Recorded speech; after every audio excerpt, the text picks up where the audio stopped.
से मतलब अगर कोई भी एग्जाम क्लियर करना है तो सबसे पहले जरूरी है कि हम उसके लिए टेस्ट का पर्सपेक्टिव बना ले, अपने दिमाग में माइंडसेट होना चाहिए कि टेस्ट में बैठ रहे हैं। उसे टेस्ट से डर लगता है। टेस्ट में इतना ज्यादा गलती होता है कि नंबर जितना नंबर आता नहीं है उससे ज्यादा नंबर कट जाता है। उसका क्या करें?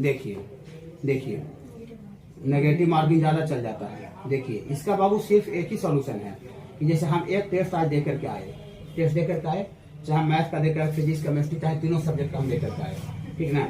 तब टेस्ट दे करके आए तो टेस्ट दे करके और उसका एनालिसिस कीजिए कि हम कहाँ पर गलती किए थे। हमको माने कौन कौन सा क्वेश्चन जो है बहुत माइनर मिस्टेक के कारण फंसा है, बहुत सा कौन सा क्वेश्चन मेजर मिस्टेक के कारण फंसा है, कहाँ पर हम फार्मूला जान रहे थे लेकिन हम फार्मूला को अप्लाई नहीं कर पाए। या तो फार्मूला में होता है कि मान लेते हैं कि कुछ डॉट प्रोडक्ट था तो फिर वेक्टर का ऐसे था और उसमें हम थोड़ा कंसेप्ट गलत लगा दिए। अभी पोजीशन वेक्टर पढ़ा रहे थे, ठीक है, बी माइनस से फाइनल माइनस इनिशियल, अरे हम इनिशियल माइनस फाइनल लगा दिए थे, ठीक है। ये मिस्टेक होता है, सिली मिस्टेक होता है। मतलब आप जान रहे थे लेकिन बहुत सा छोटा गलती कर करके और आप क्वेश्चन को बहुत ज्यादा गलती कर दिए। होता है ना ऐसा। 5 को भी अगर मार्क कर गया तो नंबर फिर डिक्रीज हो जाता। तो देखिए कोई भी टेस्ट देकर के आइए और एनालिसिस कीजिए कि हमको जो क्वेश्चन गलत हो रहा है, जो हमको गलत हुआ है, उसमें हम कहाँ पर गलत किए हैं, ठीक है। फिर वो गलती पर अपना फिर काम कीजिए, ठीक है। जैसे मान लेते हैं कोई मैच होता है, ठीक है, तो कोई मैच हारता है, मान लेते लगातार कोई मैच हार रहा है,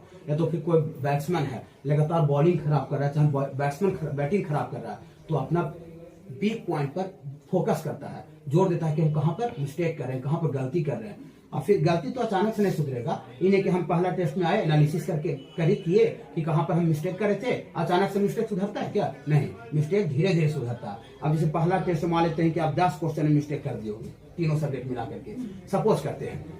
हम आकर के उसको एनालिसिस करेंगे हर एक टेस्ट का। होता है बहुत सा जैसे बच्चा टेस्ट दिया, ये जैसे टेस्ट दिया, देखा करे कितना नंबर है, अरे इधर इतना आया है, अरे इधर इतना आया है, खाली देखा, ऐसी कॉपी मिला, फटाक से घर पर गया, चिपका दिया, ठीक है, रखा गया उधर। फिर उसको कुछ देखा नहीं कि उनको कौन सा क्वेश्चन गलती हुआ है, हम कौन बनाए, कहाँ मिस्टेक हुआ है। लेकिन बाहर का जो क्लासेस है बाबू सब एनालिसिस करता है बच्चा, ठीक है, कि हमको कौन कौन सा चैप्टर का गलत हो रहा है, गलत हुआ तो क्यों गलत हुआ, ठीक है, कहाँ पर हम मिस्टेक किए थे इसको बनाने में, हम इसमें क्या अप्लाई करे थे, एग्जाम हॉल में क्या अप्लाई करे थे और क्या अप्लाई होना चाहिए।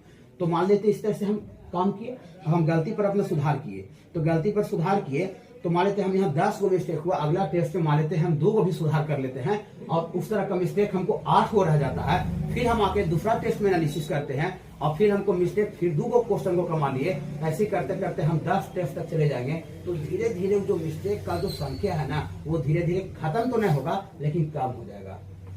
खत्म किसी से नहीं होता है, वो कितना भी हो जाएगा तो आदमी मिस्टेक करना उसका स्वभाव है। फिर बाबू